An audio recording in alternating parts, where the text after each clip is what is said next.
Good day sa mga viewers. So, alam naman na natin no na itong Suzuki Ertiga ay nakuha namin noong nakaraang taon. Oo, maganda to at malaking upgrade to dun sa aming Toyota Corolla. Pero may mga bagay na dito na medyo hindi ko rin na nagustuhan at nalaman ko na lang nung nakuha ko na yung sasakyan at hindi ko rin naman nakita sa mga reviews. So, unahin natin itong sa wiper, no?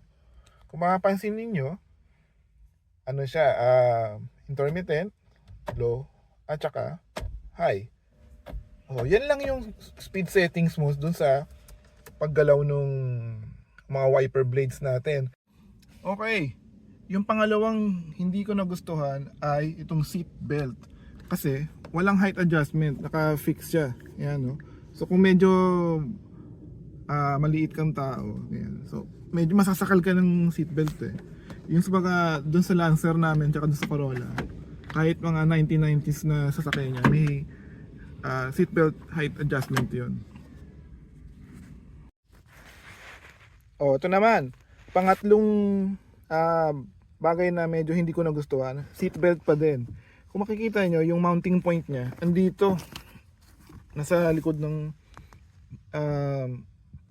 sa likod ng upuan. Yung iba dyan kasi may medyo tago. Ang problema, yung mga pasahero mo sa second row, minsan natatapakan to. Habang suot mo yung seatbelt, nasasakal yung pasahero sa unahan. Nagaganyan. Sasakal siya. Oh, isa pang medyo disadvantage o hindi maganda ay itong bottle holder dito sa mga door panels.